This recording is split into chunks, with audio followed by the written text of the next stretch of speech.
Celebration Church, your love, prayers, and giving are not in vain. You are leaving a legacy as you empower and equip others. Today, I'm honored to show you highlights from a remarkable interview I did last Sunday at our in-person services here in Toronto. We continue to see God use the Celebration Church to help people, and here is another awesome story. Andy, this is Andy, and I'm going to tell you to fasten your seatbelts because we've got a testimony for you today. So I'm going to set up her testimony a little bit and just explain her background a little bit. But as a small girl, her parents didn't go to church regularly, but she attended with her grandmother and granddaunt.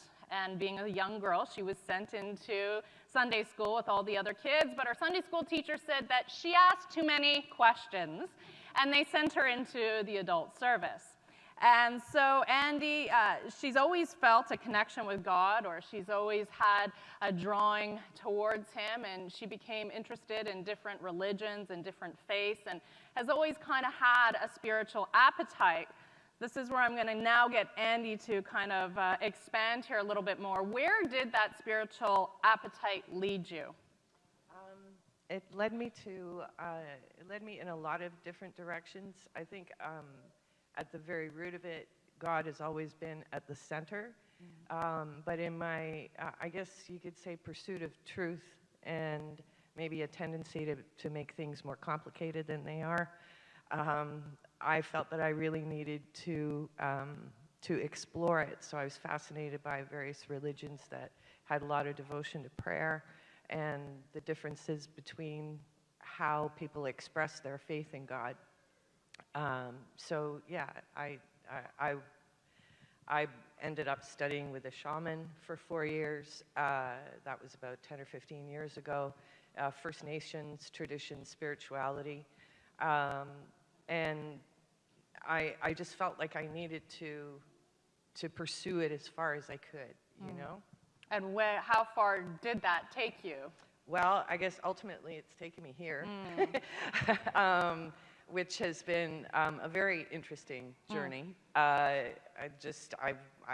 Through COVID, I was very isolated, and things were pretty empty at the time, just before I found my way here. And from what I understand, you were even involved in, I don't even know if I'm saying this word correctly, but tarot card reading. Oh, yes. Also, yeah, I had studied with other teachers and learned things like Reiki, because my intention was really to be of service. And so I found all sorts of different ways that might be possible, and then counseling through tarot cards and whatnot. Yes. And you had a whole business, website, yes. clients. Yeah, the whole thing. That's what I'd been kind of working on for the last year and a half through COVID. And then enters Matt. Matt, welcome to the stage. And you recently had an encounter with Matt.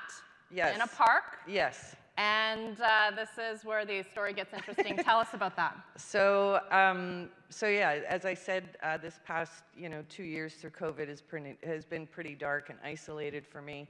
But back in June, when they had first lifted some of the restrictions, I went for a walk around my neighborhood because I got a little bit of money, so I picked up some groceries and some other things. And part of the things that I've struggled with has been addiction with marijuana. And so up until that point, I had actually resisted marijuana for like a good month, and that was a major feat for me. And so here I was, I had a little bit of money, and I got groceries, and I thought, well, maybe I'll pick up a little bit more, just for fun kind of thing. So I go to the park, and I'm just, really chill. I'm about to look for a little spot under a tree to sit down, and I see Matthew with another young gentleman underneath another tree, and he just had this great energy about him, big smile, the whole thing, and I was like, hey, nice to have a bit of freedom, eh? And so it was like, and he's like, yeah. And so for some reason I thought, I feel like I'm going to talk to this guy or whatever, but I just kind of, again, relaxed under the tree. And then I saw him walk the other way, and I thought, oh, okay, so my instincts were off for that. But then about 10 minutes later, there I am about to, start smoking this marijuana, and he shows up. Hi, how are you?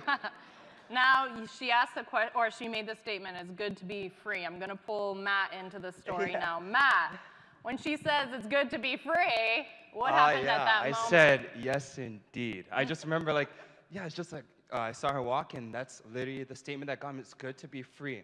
And I said, yes, indeed. And as soon as I said that, it's like, you're going to talk to her. And I'm like, oh, man. So what she doesn't know is that the reason why it looked like I was going the other way is because I was trying to run away.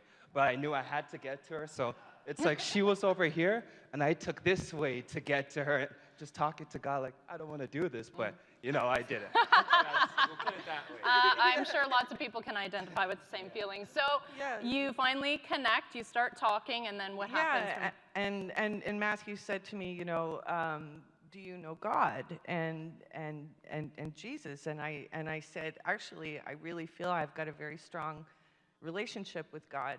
And we had a really nice talk about it. And then he asked me if he could pray with me. And I said, absolutely.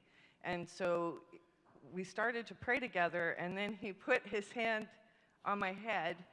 And after having experience with Reiki and whatnot and playing around with energy, this was like something completely different. And it felt like truth. It felt clear. And it overwhelmed me so much that I actually had to lie down. And Matthew stayed with me until I recovered.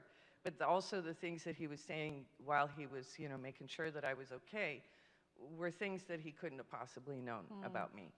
And what I was thinking and the thoughts that were going through my mind. So I knew that this was really powerful, and I kind of felt like, you know, and I've said this several times with various people in the church, I felt that Matthew's encounter with me was, you know, Jesus course-correcting me and bringing me into a place where I would find the truth that that I've been looking for. Amen. That's our Jesus. He keeps reaching, he keeps reaching, he keeps reaching, he keeps reaching. He never gives up on us. Amen. That's a great love. Yeah. So, Matt, maybe you can interject a little bit. So you're praying for her, you're speaking things over. Do you remember what you were speaking over her?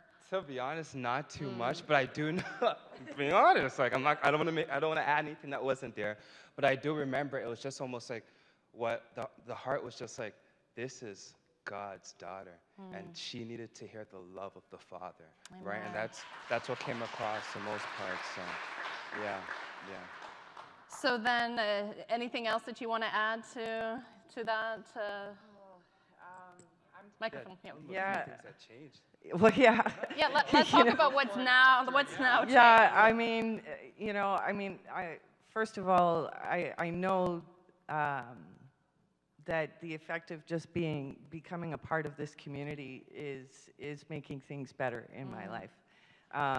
Matthew and his family have been kind and generous enough to bring me here every Sunday, and I'm so grateful for that, because when I'm here, you know, and the last song that we just did, that Jesus keeps running after. Yes, because I had another interesting experience when I went on a walk by myself and down to the lake, and within 10 minutes there was a spontaneous baptism that actually occurred right in front of me. Oh, wow. I really do feel that God is chasing me, and that Matthew, his family in this church has been a big part of that. Amen. So I'm very grateful for that. Thank you, church family, for helping to make this happen. Your prayer, support, and love continue to build the community of Celebration Church, and we thank you for it. Now to this week's announcements.